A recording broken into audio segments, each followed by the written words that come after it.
यहाँ लड़ रही है। ठीक 20 साल बाद 2006 में हम अपने बल पर लड़े, 2026 में हम अपने बल पर लड़ रहे हैं। तो जैसा कि हमारे अध्यक्ष जी ने कहा, ये हमारे पार्टी और संगठन और कार्यकर्ताओं के लिए और बंगाल की जनता के लिए एक बूस्टर डोज के माफिक।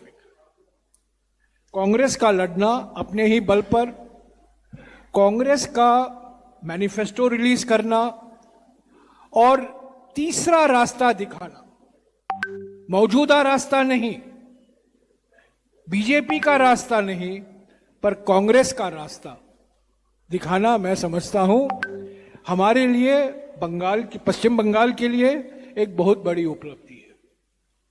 मैं सिर्फ 2 बातें कहना चाहता हूं। पहली बात, आप लोग सब संविधान के बारे में जानते हैं, पर कम लोगों को जानकारी होगी कि हमारे संविधान में 22 चित्र हैं, 22 इलस्ट्रेशन हैं, जो हमारे भारत के इतिहास को मोहनजोदारो और हड़प्पा से लेकर वो दर्शाता है।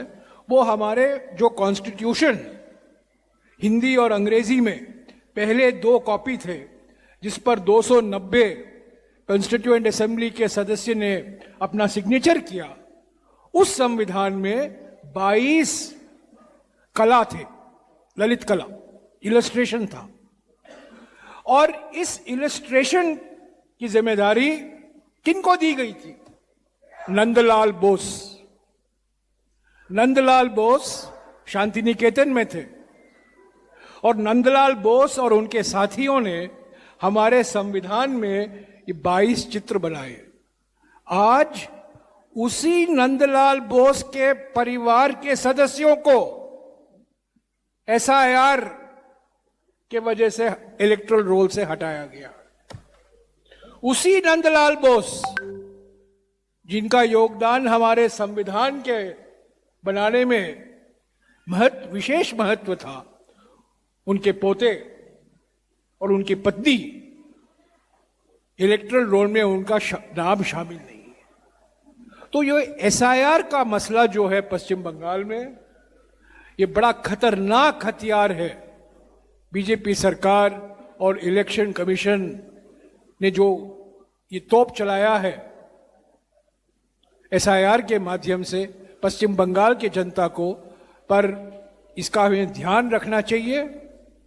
सुप्रीम कोर्ट में यह मामला सुनवाई हो रही है और हम उम्मीद करते हैं कि सभी नागरिकों को इलेक्टोरल रोल में शामिल किया जाएगा। अंतिम बात मैं कहूंगा, 3 महीने पहले लोकसभा और राज्यसभा में वंदे मातरम को लेकर एक विशेष बहस हुआ और इस बहस का मकसद क्या था? इस बहस का मकसद था बंकिम बाबू के कंधे पर तोप बिठाकर बीजेपी रविंद्रनाथ टैगोर को निशाना बना रही थी। आपको याद होगा, जो वंदे मातरम राष्ट्रीय गीत है जो हम गाते हैं,